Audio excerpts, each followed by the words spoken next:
ബിരിയാണി റെഡിയാക്കാൻ വേണ്ടിയിട്ട് പോണ്. അപ്പം ഞാനിവിടെ എടുത്തേക്കുന്നത് ജീരകശാല റൈസ് ആട്ടോ ഞാൻ എടുത്തേക്കുന്നത്. ജീരകശാല റൈസ് അല്ലെങ്കിൽ കൈമ റൈസ് അല്ലെങ്കിൽ ബസ്മതി റൈസ്. ഇതിനകത്ത് ഏത് അരി വേണമെങ്കിലും നമുക്ക് ബിരിയാണി വയ്ക്കാൻ വേണ്ടിയിട്ട് എടുക്കാമല്ലോ. അപ്പോൾ എനിക്ക് ഈ കൈമ റൈസ് നല്ല ഇഷ്ടമാണ്. അപ്പോൾ ഈ 3 ടൈപ്പുള്ള അരിയും ഞാൻ വേവിക്കാൻ വേണ്ടിയിട്ട് സെയിം വെള്ളം തന്നെയാണ് ചേർക്കാറുള്ളത്. അപ്പോൾ ഈ അരി ഞാനിപ്പോൾ ഇവിടെ കഴുകിയിട്ട് ഒരു 10 മിനിറ്റ് ഇതിങ്ങനെ തന്നെ വെച്ചിട്ടുണ്ട്. വെള്ളത്തിലൊന്നും ഇട്ട് വെച്ചില്ല, ജസ്റ്റ് കഴുകി വാരി ആ നനവോട് കൂടിയിട്ട് തന്നെ അരി വെച്ചേക്കാണ്. ഒരു 10 മിനിറ്റ് വെച്ചാൽ മതി. അരി അങ്ങനെ കുറേ നേരം ഇട്ടിട്ട് അങ്ങനെ കുതിർത്തിയിട്ട് എടുക്കേണ്ട ആവശ്യമില്ല. ഏത് അരി ആയിരുന്നാലും കേട്ടോ. ബാസ്മതി റൈസിനും സെയിം തന്നെയാണ് ഞാൻ ചെയ്യാറുള്ളത്. അപ്പോൾ സാധാരണ ഞാൻ ഒരു ഗ്ലാസ് അരി എടുക്കാമെന്ന് വെച്ചിട്ടുണ്ടെങ്കിൽ ആ സെയിം ഗ്ലാസ്സിൽ തന്നെ 1.5 ഗ്ലാസ് വെള്ളമാണ് ചേർക്കാറുള്ളത്. അപ്പോൾ 2 ഗ്ലാസ് അരിക്ക് നമുക്ക് 3 ഗ്ലാസ് വെള്ളം ചേർക്കാം. അപ്പോൾ 3 ഗ്ലാസ് അരിക്ക് 4.5 ഗ്ലാസ് വെള്ളം ചേർക്കാം.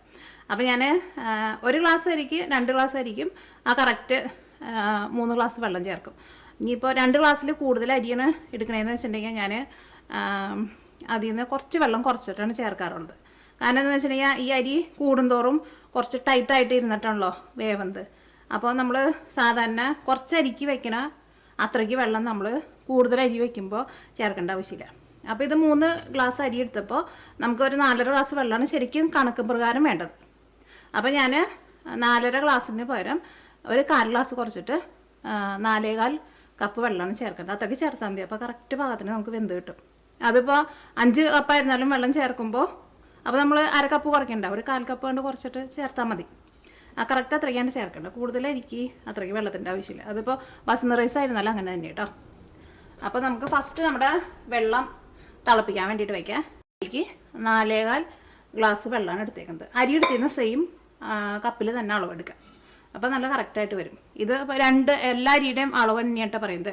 ജീരകശാല റൈസിനും കൈമ റൈസിനും ബസ്മതി റൈസിനും ഈ സെയിം അളവിൽ തന്നെ നിങ്ങൾ എടുത്താൽ മതി. പിന്നെ അരി കുറേ നേരം വെള്ളത്തിലിട്ട് കുതിർത്തണ്ട, ജസ്റ്റ് കഴുകി വാരിയിട്ട് ഒരു 10 മിനിറ്റ് വെച്ചാൽ മതി. ഇനി നമുക്ക് തീ ഓണാക്കാം. ഞാനിതിലേക്ക് നോക്കിയാൽ 2 തക്കോലം ചേർക്കുന്നുണ്ട്. അതിനകത്ത് ഒരു തക്കോലം ചെറുതാണ്. വലിയ തക്കോലൊക്കെയാണെന്ന് വെച്ചിട്ടുണ്ടെങ്കിൽ ഒരെണ്ണം ചേർത്താൽ മതി. ഒരു 3 ഏലക്കായ ചേർക്കുന്നുണ്ട്. ഏലക്കായ എടുക്കുമ്പോൾ നന്നായിട്ട് കഴുകിയിട്ട് എടുക്കുക. പിന്നെ ഒരു 10 കരിയാമ്പൂവും ചേർക്കുന്നുണ്ട്.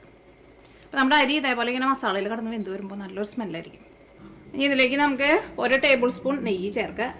ഇനി ഇതിലേക്ക് നമുക്ക് ആവശ്യത്തിന് ഉപ്പ് ചേർക്കുക. ഉപ്പ് ചേർക്കുമ്പോൾ എപ്പോഴും ശ്രദ്ധിക്കുക, ഉപ്പ് വെള്ളത്തിൽ ഒരു പൊടിക്ക് കൂടി നിൽക്കണം. കാരണം നമ്മുടെ ഈ അരി വേവുമ്പോൾ അതിൻ്റെ ഉള്ളിലേക്ക് ഉപ്പൊക്കെ കയറുമല്ലോ.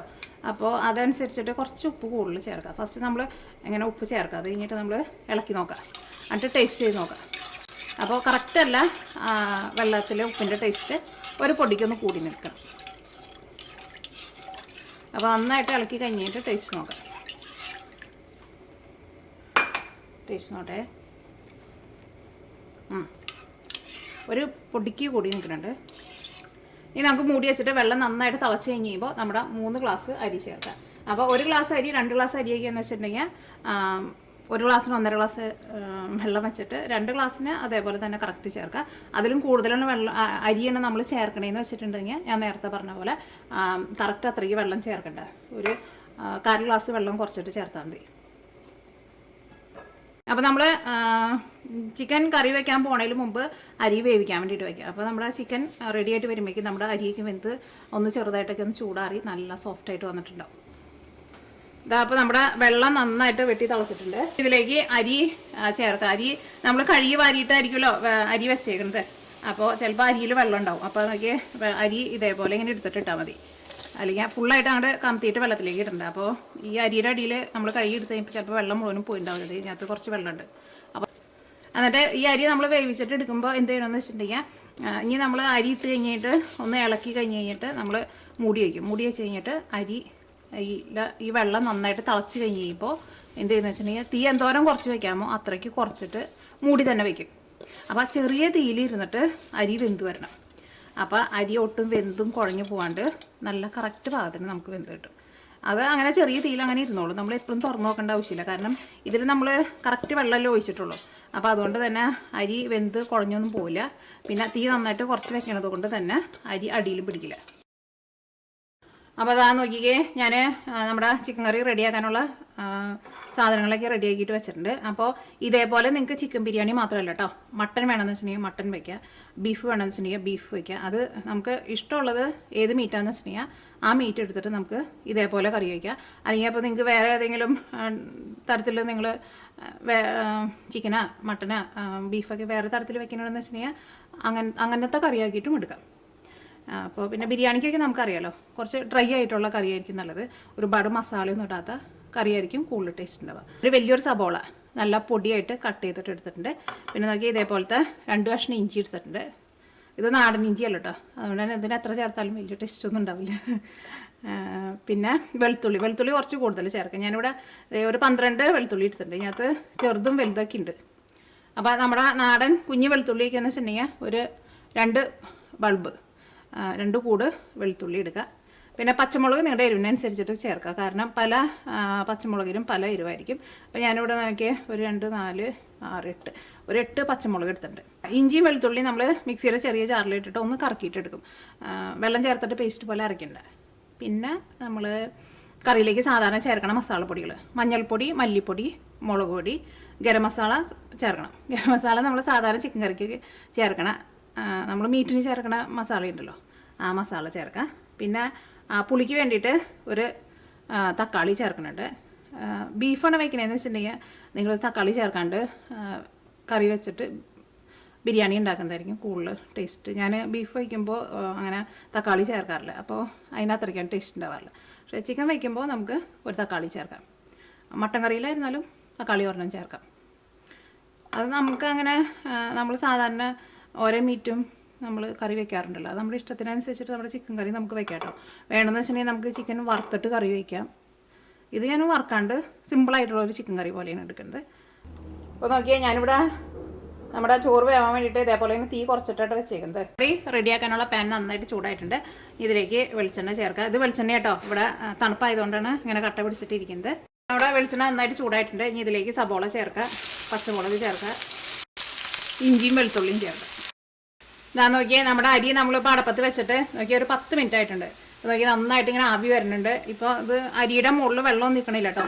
എപ്പോഴും നമ്മൾ തുറന്ന് നോക്കണ്ട, അതിങ്ങനെ ആവിയിൽ ഇരുന്നിട്ട് ഇങ്ങനെ വെന്ത് വരണം. ഇപ്പോഴും തുറന്ന് നോക്കിയിട്ടുണ്ടെങ്കിൽ ആവിക്ക് പുറത്ത് പോകും. അപ്പോൾ നമ്മുടെ അരി നമ്മൾ വിചാരിക്കുന്ന പോലെ വെന്ത് കിട്ടില്ല കേട്ടോ. നമ്മുടെ സവോളയൊക്കെ നന്നായിട്ട് വളർന്നിട്ടുണ്ട്. ചെറുതായിട്ട് ഒരു ഗോൾഡൻ കളറായി തുടങ്ങിയിട്ടുണ്ട്.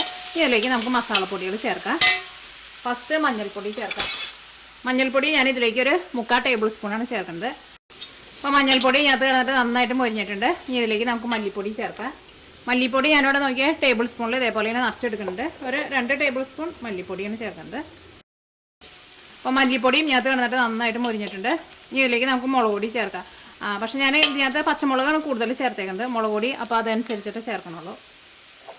കാരണം എപ്പോഴും പച്ചമുളക് കുറച്ച് കൂടുതൽ ചേർത്തിട്ട് മുളക് പൊടി കുറച്ച് ചേർത്താൽ മതി. ബിരിയാണിക്ക് അതായിരിക്കും കുറച്ചുകൂടി നല്ല ടേസ്റ്റ് ഉണ്ടാവുക. അപ്പോൾ ഞാനിവിടെ മുളക് പൊടി നോക്കിയാൽ ഒരു 1/2 ടേബിൾ സ്പൂണാണ് ചേർക്കുന്നത്. മുളക് പൊടിയും ഇതിനകത്ത് കിടന്നിട്ട് നന്നായിട്ട് മൊരിഞ്ഞിട്ടുണ്ട്. ഇതിലേക്ക് ഞാനിവിടെ ഒരു തക്കാളി ചേർക്കുന്നുണ്ട്. ഇതിലേക്ക് നമുക്ക് ആവശ്യത്തിന് ഉപ്പ് ചേർക്കാം. ഇനി നമുക്ക് തീ പതുക്കെ കുറച്ചിട്ടൊന്ന് മൂടി വയ്ക്കുക. ഈ തക്കാളി ഒന്ന് വെന്ത് വരട്ടെ. തക്കാളി വെന്ത് കഴിഞ്ഞ് കഴിയുമ്പോൾ നമുക്ക് ഇതിലേക്ക് ചിക്കൻ ചേർക്കാം. അപ്പോൾ ഞാനിവിടെ ഒരു ഫുള്ളായിട്ടുള്ള ഒരു ചിക്കനാണ് എടുത്തേക്കുന്നത്. ഫുള്ളായിട്ടുള്ള ഒരു ചിക്കൻ ഞാനിപ്പോൾ ചേർക്കുന്നത് 1 കിലോ ഉണ്ടാവും. പിന്നെ ഒരു 150 ഗ്രാമിൻ്റെ അടുത്തുണ്ടാവും. അപ്പോൾ നമ്മുടെ തക്കാളി നന്നായിട്ട് വെന്ത് തുടങ്ങിയിട്ടുണ്ട്. ഇതിലേക്ക് നമുക്ക് ചിക്കൻ ചേർക്കാം. ഇതിലേക്ക് നമുക്ക് ഗരം മസാല ചേർക്കാം. ഗരം മസാല ഞാനിവിടെ ഇതേപോലെ 1 ടേബിൾ സ്പൂണാണ് ചേർക്കുന്നത്. ഫസ്റ്റ് നമുക്ക് ഇത്രയ്ക്ക് ചേർക്കാം. അത് കഴിഞ്ഞിട്ട് കറി റെഡി ആയി കഴിഞ്ഞ് കഴിയുമ്പോൾ നമ്മൾ ടേസ്റ്റ് നോക്കാം. അപ്പോൾ നമുക്ക് തോന്നാറ് ഗരം മസാലയുടെ ടേസ്റ്റ് കുറച്ചും കൂടി വേണമെന്ന് വെച്ചിട്ടുണ്ടെങ്കിൽ നമുക്ക് ലാസ്റ്റ് ആയിരുന്നാലും ഗരം മസാല ചേർത്തിട്ടുണ്ടെങ്കിൽ കുഴപ്പമില്ല.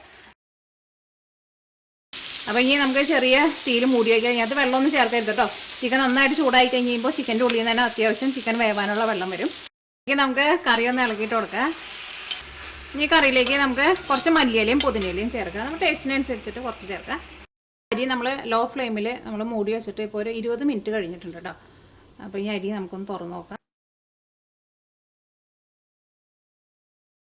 ഈ മുകളിൽ കിടന്നിരുന്ന നമ്മൾ തുറന്നപ്പോൾ തന്നെ മുകളിൽ കിടന്നിരുന്നില്ലേ, ആ അരി മാത്രമാണ് ചെറുതായിട്ടൊരു വേവ് കുറവായിട്ടുണ്ടായിരുന്നത്.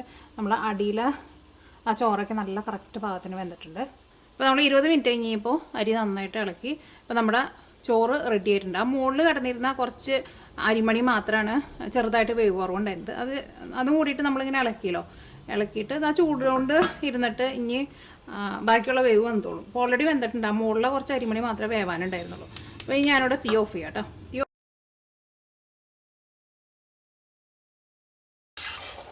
നോക്കിയേ നമ്മുടെ ചിക്കൻ കറി റെഡി ആയിട്ടുണ്ട്. അപ്പം നമ്മുടെ ഈ കറി നമുക്ക് ബിരിയാണിക്കുള്ളതാണല്ലോ. അപ്പോൾ അതുകൊണ്ട് തന്നെ ചിക്കൻ ഒരു 3/4 ഭാഗം വെന്ത് കഴിഞ്ഞിട്ടും ചിലപ്പോൾ ചില ചിക്കനിൽ വെള്ളം കൂടുതലുണ്ടാവും. അങ്ങനെ വെള്ളം കൂടുതലുണ്ടെന്ന് വെച്ചിട്ടുണ്ടെങ്കിൽ നിങ്ങൾ തീ നന്നായിട്ടൊന്ന് കൂട്ടി വെച്ചിട്ട് നമ്മുടെ ഈ കറിയുടെ ചാറ് ഒന്ന് വറ്റിച്ചിട്ട് ഇതേപോലെ എടുക്കണം കേട്ടോ. കാരണം ഭയങ്കര ഡ്രൈ ആയിട്ട് എടുക്കണ്ട, ഭയങ്കര വെള്ളം പോലെ എടുക്കണ്ട, അത്യാവശ്യം ഒരു തിക്കായിട്ടുള്ള ഒരു ഗ്രേവി ആയിട്ട് എടുക്കുക. നോക്കിയാൽ ഇപ്പോൾ നമ്മുടെ ചിക്കൻ കറി നമ്മൾ തീ ഓഫ് ചെയ്തിട്ട് ഇപ്പോൾ ഒരു 10 മിനിറ്റ് ആയിട്ടുണ്ട്. അപ്പോൾ നോക്കി ഞാനത് നമ്മൾ ഓഫ് ചെയ്തപ്പോൾ കുറച്ചും കൂടി ഗ്രേവി പോലെ ഉണ്ടായില്ലോ. ഇരുന്നപ്പോൾ ഒന്നും കൂടി ഒന്ന് തിക്കായിട്ട് വന്നിട്ടുണ്ട്. ഇതേപോലെ ഇങ്ങനെ ഇരിക്കണം, പെരട്ടി എടുക്കാമെന്ന് നമ്മൾ പറയില്ലേ, അതേപോലെ ഇരിക്കണം. നമ്മുടെ റൈസ് നമ്മൾ തീ ഓഫ് ചെയ്തിട്ട് പിന്നെ മൂടി വെച്ചേക്കായിരുന്നു. നമ്മുടെ റൈസ് നല്ല കറക്റ്റ് പാകത്തിന് നമുക്ക് വെന്ത് കിട്ടിയിട്ടുണ്ട്. ഒട്ടും വെന്ത് കുഴഞ്ഞു പോകില്ല. കാരണം ഒരു കാരണവശാലും വെന്ത് കുഴഞ്ഞു പോകില്ല. കാരണം നമ്മൾ അതനുസരിച്ചിട്ടുള്ള വെള്ളമല്ലേ ചേർക്കണുള്ളൂ. ഇനി നമ്മൾ ബിരിയാണി ദം ചെയ്യാൻ വേണ്ടിയിട്ട് പോവാണ്. അപ്പോൾ ബിരിയാണി ദം ചെയ്യാൻ വേണ്ടിയിട്ട് ഞാനൊരു ഉരുളിയാണ് എടുത്തേക്കുന്നത്. ഇത് എപ്പോഴും പായസം വെപ്പില്ലല്ലോ. അപ്പോൾ ഇപ്പം ഞാൻ എപ്പോഴും മിക്കപ്പോഴും ഈ ബിരിയാണി ഞാൻ ഉണ്ടാക്കൂട്ടോ. കാരണം ഞാൻ നെയ്യൊന്നും അധികമൊന്നും ചേർക്കാണ്ട് ഉണ്ടാക്കാൻ വേണ്ടിയിട്ട് നല്ല എളുപ്പമാണ്. അപ്പോൾ മിക്കപ്പോഴും ബിരിയാണി വെക്കാറുണ്ട്. അപ്പോൾ ഈ ഉരുളിയാണ് എപ്പോഴും എടുക്കാറുള്ളത്. കാരണം പായസം നമ്മൾ കൊല്ലത്തിൽ 1 പ്രാവശ്യം അല്ലെങ്കിൽ 2 പ്രാവശ്യമൊക്കെയല്ലേ വെക്കുള്ളൂ. അപ്പോൾ വലിയൊരു പാൻ എടുക്കുക. അപ്പോൾ ഇനി എന്താ ചെയ്യാന്ന് വെച്ചിട്ടുണ്ടെങ്കിൽ ഞാൻ കുറച്ച് സബോള നെയ്യിലിട്ടിട്ട് മൂപ്പിക്കാൻ വേണ്ടിയിട്ട് പോവാണ്. അപ്പോൾ നമ്മൾ കൂടുതൽ സബോള ചേർക്കണുണ്ടെന്ന് വെച്ചിട്ടുണ്ടെങ്കിൽ നമ്മൾ അതനുസരിച്ചിട്ട് കുറേ നെയ്യ് ചേർക്കേണ്ടി വരും. അപ്പോൾ ഞാനിപ്പോൾ നോക്കിയേ ഇത്രയ്ക്ക് സബോളയാണ് എടുത്തേക്കുന്നത്. പിന്നെ നമുക്ക് സവോളയും ഒക്കെ വേണമെന്ന് വെച്ചിട്ടുണ്ടെങ്കിൽ നമുക്ക് സെപ്പറേറ്റ് വേറെ ഓയിലിൽ നമുക്ക് സവോള നന്നായിട്ട് മൊരിച്ചിട്ട് ബിരിയാണിയുടെ മുകളിൽ നമുക്ക് ഇട്ട് കൊടുക്കാം. അങ്ങനെ വേണമെന്ന് വെച്ചിട്ടുണ്ടെങ്കിൽ നമുക്ക് സെപ്പറേറ്റ് വേറെ ചെയ്യാം. ഇത് നമുക്കിപ്പോൾ ഒരുപാട് സബോള എടുക്കണ്ട. കാരണം കുറേ സബോള എടുത്തിട്ടുണ്ടെന്ന് വെച്ചിട്ടുണ്ടെങ്കിൽ ഈ ഉള്ളി നന്നായിട്ട് മൊരിഞ്ഞ് വരണം. അപ്പോൾ നമ്മളതനുസരിച്ചിട്ട് കുറേ നെയ്യ് ചേർക്കേണ്ടി വരും. അപ്പോൾ അത് നിങ്ങളുടെ ഇഷ്ടത്തിനനുസരിച്ചിട്ട് നിങ്ങൾക്ക് ചെയ്യാം കേട്ടോ. സാധാരണ ഞാൻ വീട്ടിലേക്ക് ഉണ്ടാക്കുമ്പോൾ വളരെ കുറച്ച് സബോളയിൽ നെയ്യ് മൂപ്പിച്ചിട്ടാണ് ചേർക്കാറുള്ളത്. അപ്പോൾ ഇനി ഇതിലേക്ക് ഞാൻ നെയ്യ് ചേർക്കാണ്. നെയ്യുടെ അളവ് ഞാൻ പറയുന്നില്ല കേട്ടോ, അത് നമ്മുടെ ഇഷ്ടത്തിനനുസരിച്ചിട്ട് ചേർക്കാം. നമുക്ക് നന്നായിട്ട് നെയ്യ് വേണമെന്ന് വെച്ചിട്ടുണ്ടെങ്കിൽ അങ്ങനെ ചെയ്യാം. അപ്പോൾ നമ്മൾ എന്തെങ്കിലും ആഘോഷത്തിനൊക്കെ ഉണ്ടാക്കണമെന്ന് വെച്ചിട്ടുണ്ടെങ്കിൽ നമുക്ക് അതനുസരിച്ചിട്ട് നെയ്യ് ചേർത്തിട്ട് കുറച്ച് കൂടുതൽ ഉണ്ടാക്കാം. വീട്ടിലൊക്കെ നമ്മളിപ്പോൾ കഴിക്കാനാണ് എന്ന് വെച്ചിട്ടുണ്ടെങ്കിൽ നമുക്ക് ഇപ്പോൾ അധികം നെയ്യ് വേണ്ടെന്ന് വെച്ചിട്ടുണ്ടെങ്കിൽ അതനുസരിച്ചിട്ട് കുറച്ച് നെയ്യ് ചേർത്തിട്ട് ഉണ്ടാക്കാം. ഞാൻ ഇതിലേക്ക് നോക്കിയാൽ കുറച്ച് വലിയ ജീരകം ചേർക്കേണ്ടത് ഇത്രയ്ക്ക്. അതിന് ഇടയ്ക്ക് ബിരിയാണിയുടെ കൂടെ കഴിക്കുമ്പോൾ ഇങ്ങനെ കടിക്കുമ്പോൾ ഒരു ടേസ്റ്റ് ആയിരിക്കും. ഞാനിവിടെ കുറച്ച് ഉണക്കമുന്തിരി ചേർക്കുന്നുണ്ട്. അപ്പോൾ അതൊക്കെ നമ്മുടെ ഇഷ്ടത്തിനനുസരിച്ചിട്ട് നമുക്ക് ചേർക്കാം കേട്ടോ. ഇതിലേക്ക് ഞാനിവിടെ കുറച്ച് കാഷ്നട്ടും ചേർക്കുന്നുണ്ട്. അപ്പോൾ നിങ്ങൾക്ക് നട്ട്സ് വേണമെന്ന് വെച്ചിട്ടുണ്ടെങ്കിൽ നേരത്തെ കൂട്ടിയിട്ട് വറുത്ത് മാറ്റി വെച്ചിട്ട് സബോള ഇട്ടിട്ട് മൊരിയിച്ചാലും കുഴപ്പമില്ല. അല്ലെങ്കിൽ ചിലപ്പോൾ നട്ട്സ് ചിലപ്പോൾ കരിഞ്ഞു പോട്ടോ. ഞാനിപ്പോൾ ഒരുമിച്ചാണല്ലോ ചേർത്തത്.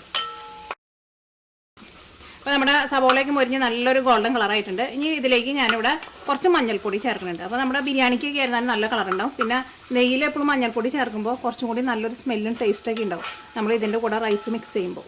അതെ, ഇത്രയ്ക്ക് മഞ്ഞൾപ്പൊടിയാണ് ചേർക്കുന്നത്, പൊടി ചേർക്കുന്നത്. അപ്പോൾ നട്ട്സ് ഞാൻ പറഞ്ഞ പോലെ നിങ്ങൾ നേരത്തെ കൂട്ടിയിട്ട് വറുത്ത് കോരി വെച്ചാൽ, അല്ലെങ്കിൽ ചിലപ്പോൾ നിങ്ങൾ തീയൊക്കെ കൂട്ടി വെച്ചിട്ടുണ്ടെങ്കിൽ നട്ട്സൊക്കെ കരിഞ്ഞു പോകും. ഇതിലേക്ക് ഞാനിവിടെ മല്ലിയിലയും പുതിനയിലയും ചേർക്കുന്നുണ്ട്. ഇതിലേക്ക് മല്ലിയില വളരെ കുറച്ചുള്ളൂ കേട്ടോ. സാധാരണ ഇവിടെ എന്തെങ്കിലും സാധനങ്ങൾ തീർന്നിട്ടുണ്ടെന്ന് വെച്ചിട്ടുണ്ടെങ്കിൽ നമ്മൾ എല്ലാവരും പെട്ടെന്ന് കടയിൽ പോയി സാധനങ്ങൾ വാങ്ങുമല്ലോ. ഇപ്പോൾ നമ്മൾ അത്രയ്ക്കും പെട്ടെന്ന് അങ്ങനെ കടയിലേക്ക് പോക്കില്ല. ഇതിലേക്ക് നമ്മുടെ റൈസ് മിക്സ് ചെയ്യാൻ വേണ്ടിയിട്ട് പോവാണ്. ഇത് ജീരകശാല റൈസ് ആയതുകൊണ്ട് തന്നെ നല്ലൊരു സ്മെല്ല് വരുന്നുണ്ട് കേട്ടോ. ഇതൊക്കെ നമ്മുടെ ഈ പാത്രത്തിൻ്റെ അടിയിലായിരുന്നാലും കണ്ട ഒട്ടും അടിയിൽ പിടിച്ചിട്ടില്ല കേട്ടോ. അപ്പോൾ തീ ഞാൻ പറഞ്ഞ പോലെ തന്നെ ലോ ഫ്ലെയിമിൽ വെച്ചിട്ട് വേവിച്ചിട്ട് എടുക്കണം.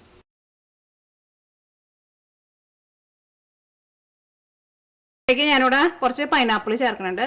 അത് പൈനാപ്പിൾ ചേർക്കുമ്പോൾ നല്ല മധുരമുള്ള പൈനാപ്പിൾ ചേർക്കണം. പുളിയുള്ള പൈനാപ്പിൾ ആണെങ്കിൽ ചേർക്കരുത് കേട്ടോ. അത് പൈനാപ്പിളും കൂടിയിട്ട് ചേർക്കാം, അപ്പോൾ നല്ല ടേസ്റ്റ് ആയിരിക്കും. ഇനിയിപ്പോൾ ചിലർക്ക് പൈനാപ്പിൾ ഇഷ്ടമുണ്ടാവില്ല, അപ്പോൾ ചേർത്തില്ലെങ്കിലും കുഴപ്പമില്ല. അവിടെ പൈനാപ്പിൾ ഞാനിവിടെ നല്ല പൊടിയായിട്ട് കട്ട് ചെയ്തിട്ട് എടുത്തിട്ടുണ്ട്. അപ്പോൾ പൈനാപ്പിൾ നമ്മൾ ചേർക്കാൻ പോണതിന് മുമ്പ് കൈ കൊണ്ട് ഒന്ന് നന്നായിട്ട് തീരുമാനം. അപ്പോൾ ഇതിൻ്റെ ഉള്ളിൽ നിന്ന് ഈ ജ്യൂസ് വരുമല്ലോ. നമ്മൾ സാധാരണ ബിരിയാണിയിൽ ചിലപ്പോൾ ഈ പൈനാപ്പിൾ എസൻസ് ചേർക്കാറുണ്ട്. അപ്പോൾ അതിൽ നല്ലതാണ് നമ്മളിങ്ങനെ പൈനാപ്പിൾ ഇങ്ങനെ പിഴിഞ്ഞിട്ട് പൈനാപ്പിളിൻ്റെ ജ്യൂസും ഈ പൈനാപ്പിളും കൂടിയിട്ട് ചേർക്കുന്നത്. ഇനി നമ്മൾ ഇതിലേക്ക് നമ്മുടെ ചിക്കൻ കറിയും കൂടിയിട്ട് ചേർക്കാണ്. അപ്പോൾ ഈ ചിക്കൻ കറി ഞാൻ ഫുള്ളായിട്ട് ചേർക്കണില്ല, ഇതിൻ്റെ ഒരു 3/4 ഭാഗം ചേർക്കണുള്ളൂ. കാരണം കുറേ കറി അങ്ങോട്ട് ചേർത്തിട്ടുണ്ടെന്ന് വെച്ചിട്ടുണ്ടെങ്കിൽ ഇതിൻ്റെ ഗ്രേവിയും ചോറും എല്ലാം കൂടിയിട്ട് അങ്ങോട്ട് മിക്സായി അങ്ങോട്ട് കുഴഞ്ഞു പോകും. അപ്പോൾ കുറച്ച് കറി നമുക്ക് സെപ്പറേറ്റ് ആയിട്ട് മാറ്റി വയ്ക്കാം. അപ്പോൾ ബിരിയാണി കഴിക്കുമ്പോൾ ആർക്കെങ്കിലും കറി സെപ്പറേറ്റ് ആയിട്ട് വേണമെന്ന് വെച്ചിട്ടുണ്ടെങ്കിൽ നമുക്ക് അങ്ങനെ എടുത്തിട്ട് കഴിക്കാമല്ലോ. അപ്പോൾ ഫുള്ള് കറി ഇട്ടിട്ട് ഇതിനകത്ത് നമ്മൾ മിക്സ് ചെയ്യണ്ട.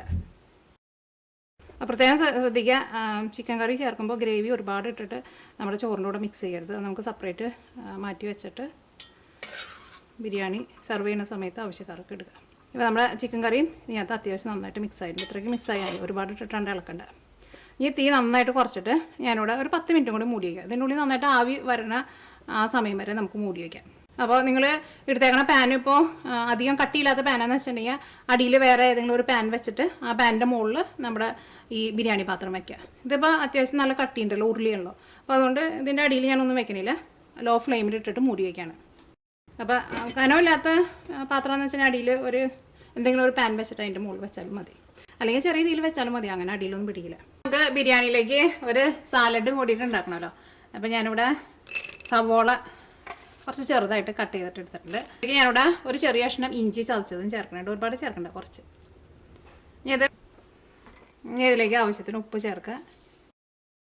ഇതിലേക്ക് എരിവിന് വേണ്ടിയിട്ട് പച്ചമുളക് ചേർക്കുക. പച്ചമുളക് നല്ല പൊടിയായിട്ട് കട്ട് ചെയ്തിട്ടിടുക.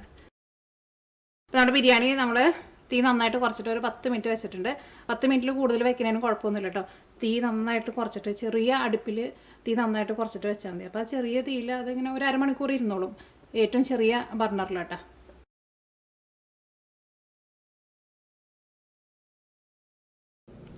പിന്നെ നിങ്ങൾക്ക് മുട്ട വേണമെന്ന് വെച്ചിട്ടുണ്ടെങ്കിൽ മുട്ടയും കൂടിയിട്ട് ബിരിയാണിയിൽ ഇടാം കേട്ടോ. എനിക്ക് മുട്ട ബിരിയാണിയിൽ ഇടുന്നത് ഇഷ്ടമാണ്. അപ്പോൾ ഞാനിവിടെ ചിക്കൻ കറിയിലിട്ടിട്ട് ബാക്കി മാറ്റി വെച്ചിട്ടുണ്ടായിരുന്നില്ലേ, അതിനകത്തിട്ട് ഒന്ന് മിക്സ് ചെയ്തിട്ട് കേട്ടോ മുട്ട വെക്കുന്നത്.